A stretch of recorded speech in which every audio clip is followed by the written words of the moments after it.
My name is Dr. Emad Ibrahim. We will continue our course, lab instrumentation course, and this is lecture number 5. It is about microscopy. The first compound microscope was invented in 1590, and when we said compound microscope, we mean that microscope which work with more than one length. أي مجهر أو أي تكبير بيكون بأكتر من عدسة بنسميه compound microscope. طيب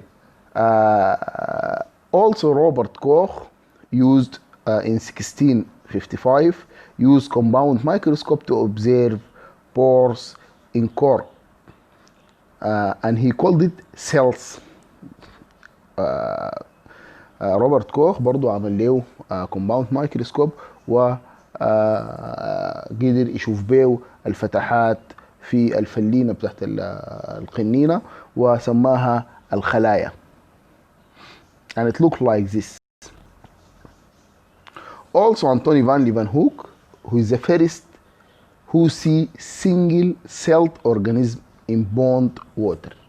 He take water from the pond من المستنقع شال مويه and he observe living organism, monocellular living organism, خلايا وحيدة الخلية تتحرك. This is the microscopes which used by Anthony van Leeuwenhoek. This is a spectrum of a naked eye, the light microscope, the electronic microscope. A human eye can see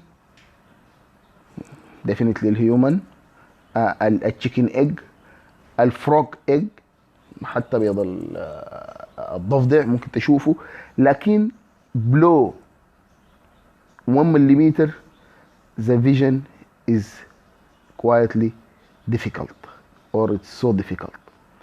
The human eye cannot reach 100 micrometer resolution أو magnification, cannot reach 100 micrometer in common يعني. A light microscope start from 1 millimeter up to down to below 1 micrometer. It cannot reach, in most cases, cannot reach 100 nanometer.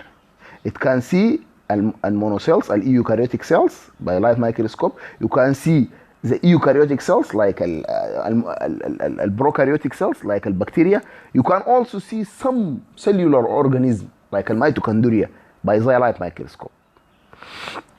However, there are some organisms are so small to be seen by light microscope, like viruses. Viruses are below 100 nanometer, so you cannot see it by light microscope. Why? Because the wavelength of the visible light is larger than this organism. ما بنقدر نشوفه ليه؟ لأنه الطول الموجي بتاع الضوء المرئي أكبر من الجرثومة، فبالتالي ما هيخترق عشان نقدر نشوفه، لأنه الطول الموجي أكبر من الجرثومة ذاته. طيب at that level electronic microscope will start from 100 micrometer up down to 0.1 nanometer. لأنه الإلكترونز الويف length بتاعتها so small, so you can see down to the macromolecules, protein, lipid, even some atoms can be seen by electronic microscope. We should know some vocabulary about microscope. Magnification التكبير, increase of an object apparent size.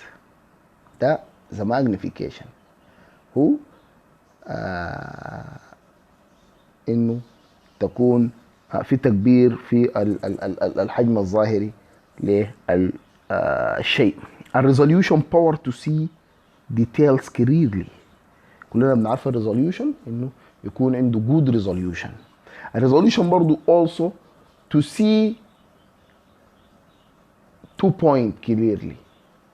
When the resolution is small, I may see 2 point as 1 point. يعني إذا كان resolution low أنا ممكن 2 point قريبات من بعض أنا أشوف النقطة واحدة. زي ما تكون بطياره ويكون في مجموعه بتاعت ناس ممكن تشوفهم جسم واحد، لكن لو كان في ريزوليوشن جود ريزوليوشن ممكن تشوف النقاط متفرقه والاشخاص متفرقين من بعض. and this is the resolution. And both of these resolution and magnification are need to see a clear image. We need resolution and we need magnification.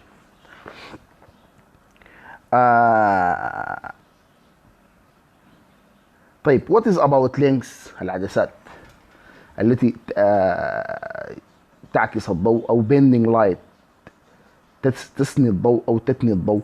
light is reflected bent reflected or bent when pass from one medium to another. الضوء ينكسر حينما يعبر من وسط إلى وسط آخر. ليه؟ لأنه سرعة الضوء في الوسط A تختلف من سرعة الضوء في الوسط B. So the light will drift زي العربية من تكون ماشية بسرعة عالية وفجأة تدوس فرملة أو تغير سرعتها بيحصل دريفت، بتغير مسارها. This is which happened to the light. إنه بيحصل the light when go from medium to medium it will bend. طيب how much this medium can bend light it called refractive index. المقدرة على إنه الضوء يكسر الضوء على مقدرة الوسط على كسر الضوء يسمى بمعامل انكسار الوسط. refractive index measure how greatly substance slows the velocity of light. كل ما كان الوسط الدنسيتي بتاعته عالية أثر في سرعة الضوء أو خلى سرعة الضوء to be slow down so it will reflect light. عشان كده سميناه refractive index of subjects. القزاز glass is different from air is different from space أو من الفراغ مثلا في الفضاء. طيب direction and magnification of bending is determined by refractive index of the two medium forming the interface. زي ما قلنا مقدار الريفلكشن اوف ذا لايت او مقدار البندنج بيعتمد على الفرق بين الوسطين في معامل الانكسار الريفراكتيف اندكس between medium A and medium B and this will lead to bending of the light. From air مثلا to glass هيحصل له bending. وعشان كده نحن هنعرف انه why in the microscope in time 10 lengths في العدسة 100 we used oil of invariant لأنه الأويل of invariant have the same reflective index of the glass of the lens. تحت السلايدز فوق في اللينس في النص في air. So the light will go from glass to air to glass and this will bend the light. بيحصل صورة بتحصل لها تشويش ممكن تغير المسار يتغير. So we fill this space with oil of invariant. And oil of invariant have the same reflective index as the glass.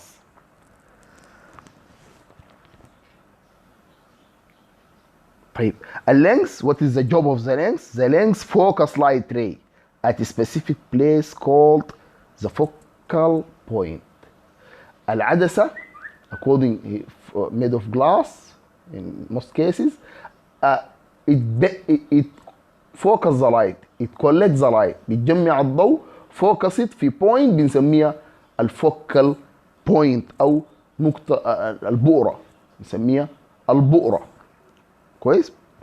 طيب the distance between center of the lens and focal point is called focal length. البعد دائما بين مركز العدسة في النص، مركز العدسة والحتة اللي بتجمع فيها الضوء اللي هي الفوكال بوينت ده بنسميه الفوكال لينس او البعد البؤري. والبعد البؤري بيختلف باختلاف تقدير العدسة. The most او the high magnification of the lens the short focal length. نقول الكلام ده تاني. طيب زي ما قلنا the point which the lens collect focus the light it called focal point. البؤرة دي الحتة اللي بتجمع فيها العدسة بتجمع فيها الضوء. طيب the distance between this point and the center of the lens it called focal length. البعد بين العدسة والحتة اللي بتجمع فيها الضوء ده بنسميه البعد البؤري. الفوكال لينكس and it will different according to the magnification of the lens. كل ما تكبير العدسة كل ما كان magnification of the lens is high كان الفوكال لينكس is short. وممكن نحن نكون الموضوع ده لاحظناه 200 في الميكروسكوب when we use time 10 objective length لما نستخدم العدسة الشيئية 10 دائما السلايد بتكون بعيدة من العدسة. when we use 40 اللينكس لازم تكون قريبة شوية من شنو؟ من السلايد. when we use time 100 the slide will be closer to the lens تكون شبه ملاصقة لها وإيفن الفراغ ده بنملاه بشنو؟ بأويل في الميريا. طيب كده عرفنا الفوكال بوينت والفوكال لينكس. what's the type of microscope? There are two main types of microscopes, light microscope electronic microscope. أي microscope work with light it's called light microscope. Electronic microscope it do not work with light, it work with electrons, beam of electrons. طيب التايبس اوف لايت مايكروسكوب هي كومباوند لايت مايكروسكوب المجهر الضوئي العادي مركب من عدسه شيئيه وعدسه عينيه اوبجكتيف لينس اند اوكيولار لينس ده بنسميه كومباوند لايت مايكروسكوب. في تاني نوع اسمه دارك فيلد مايكروسكوب. all the field is dark and the object is illuminating. طيب في فيس كونتراست مايكروسكوب I see 3D picture. في الفلوريسنت مايكروسكوب I use fluorescent dye fluorescent system او fluorochrome. في الكونفوكال مايكروسكوب which use البلو لايت. all these type of microscope we will talk about it in the coming lecture ان شاء الله. في الالكترونيك مايكروسكوب في two types of electronic microscope, transmission electronic microscope and scanning electronic microscope. At transmission the electrons go through the cells so you can see the internal structure of the object or cells. At scanning electronic microscope the electron scans the surface so you can see only the outside structure, 3D structure, 3D صورة ثلاثية الأبعاد. ده بالسكانينج electronic microscope. At transmission you see the internal structure بتشوف الأجزاء الداخلية. طيب the compound light microscope, in compound light microscope the image from the objective lens is magnified again by ocular lens. في الكومباوند لايت مايكروسكوب اللي بيحصل شنو؟ انه اللايت is coming from the light source من تحت وجو اللايت جو through the object through the slide يعني اللي فيها الاوبجكت فيها الجرثومه بتاعتنا او الجيرم بتاعنا go through the slide and enter the objective lens. الضوء خش الاوبجكتيف لينس او العدسه الشيئيه حصل له ماجنيفيكيشن.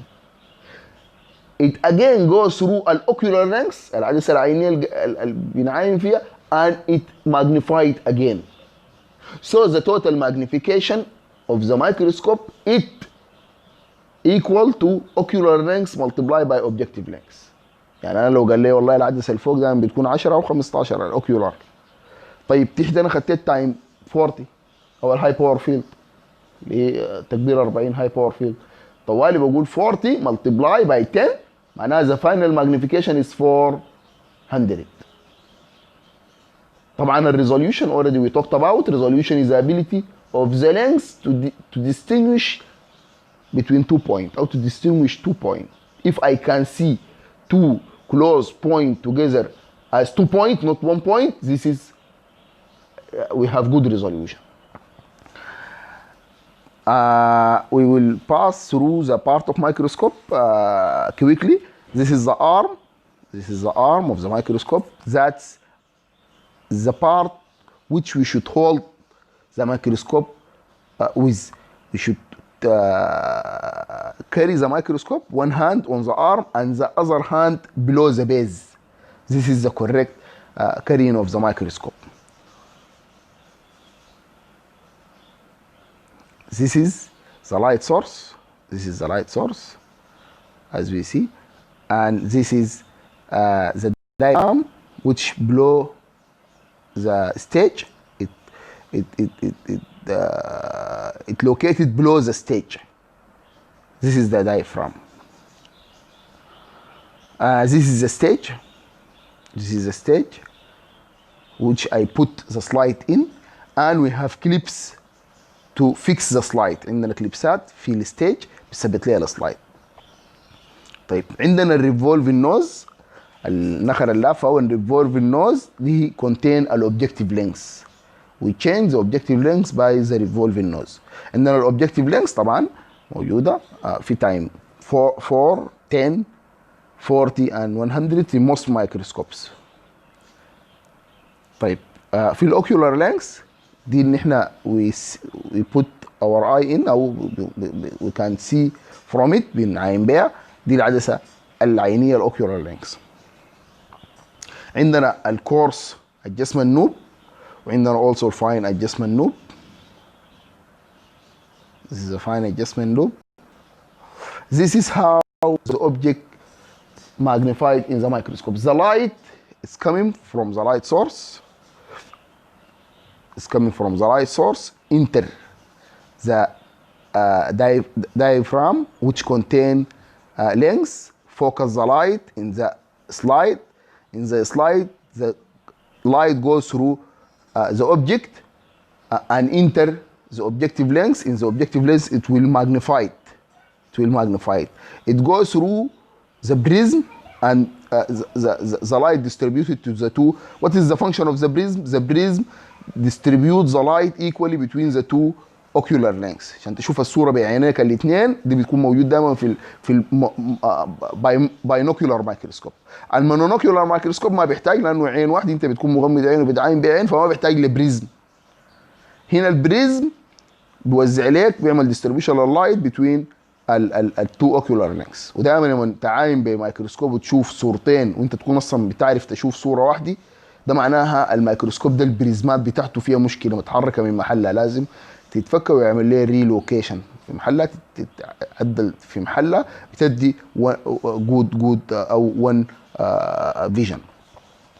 So the light will go through the object magnified in the objective lens, go again to the ocular lens magnified الفاينل magnification بتاع الاوبجكت. طيب الميكروسكوب with resolving power of 0.4 nanometer can distinguish between 2 point equal or more than 0.4 nanometer. لما نقول الميكروسكوب ده والله الريزوليوشن بتاعه 0.4 نانومتر، معناها اي حاجه من 0.4 او اكثر، نقطتين كانوا البعد بيناتهم 0.4 او اكثر، انا ممكن اشوف النقطتين. لكن اقل من 0.4 انا هشوفها نقطه واحده، ما هقدر اميز. ده الريزوليوشن بنسميه. طيب shorter wavelengths of light provide greater resolution. كل ما انا استخدمت في ميكروسكوب shorter wavelengths، تكلمنا عن اللايت قلنا الشورت بيبدا بالفيولت، بعديه البلو، بعديه الجرين، بعديه اليلو، بعديه الاورنج، بعديه الريد. الريد عنده هاي ويف لينكس، الطول الموجي بتاعه طويل. اما الفيولت الطول الموجي بتاعه قصير، والالترا فيولت كمان اقصر. عشان كده في الفلوريتال مايكروسكوب لما نستخدم الالترا فيولت بتدينا دائما جود ريزوليوشن. طيب كل ما انت استخدمت لايت وذ شورت ويف لينكس كل ما كان عندك ريزوليوشن احسن، لانه الطول الموجي اصغر، بالتالي كل ما كان الاورجانيزم اصغر في ضوء كثير حيخترقه، لانه الطول الموجي بتاع الضوء اصغر من الاوبجكت. فهنا عشان كده لما نستخدم الكونفوكال مايكروسكوب او الفلوريسنت ونجيب فيها بلو لايت او فيولت لايت او الترا فيولت، بيكون الريزوليوشن احسن من النورمال او الكومباوند لايت مايكروسكوب العادي. طيب the light may be bent in air so much that is misses the small misses in the small high magnification، زي ما اتكلمنا في الاويل اوف ميريان تايم 100 magnification، انه اقل، لانه اللينكس بتكون كلوز تو ذا سلايد، اقل بندنج لللايت يو كان نوت سي. زي ما انت تكون انت ورا فتحه الباب، لو كان الفتحه بعيده منك انت ممكن على الاقل لو زول يتحرك كده او كده ممكن تشوفه. لكن اذا كان الزول ورا الباب مباشره وفي فتحه، لو لف شويه كده من الفتحه وكده شويه ما حتقدر تشوفه. This is which happen into high magnification، انه اللينكس كلوز تو ذا سلايد، سو اي بندنج لللايت انت ما حتشوف الصوره واضحه. عشان كده واي وي يوز اويل اوف ميريان ان تايم 100، لانه اللينكس قريبه للسلايد ولانه معامل الانكسار بيختلف بين الاير وبين الجلاس. طلع من السلايد اللي هي جلاس، خش في اير، خش في اللينكس اجين، كان لازم تفيل ذيس سبيس. زي ما قلنا اول في emergent used to keep light from bending. The limit of resolution for light microscope is 0.2 micrometer or 200 nanometer, and this you should memorize this انه limit resolution of the light microscope is 200 nanometer or 0.2 micrometer.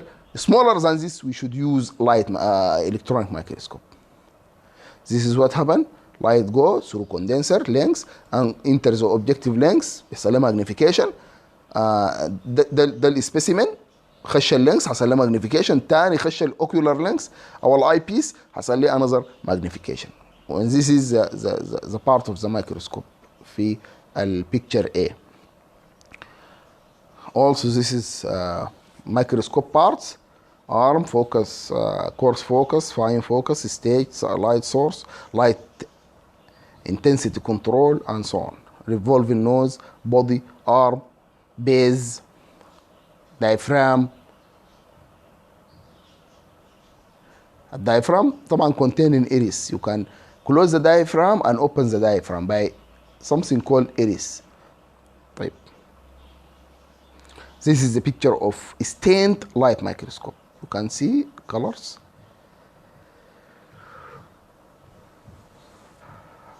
Thank you. The lecture is finished. Thank you very much. Any question, please comment and I will reply to you. Thank you very much.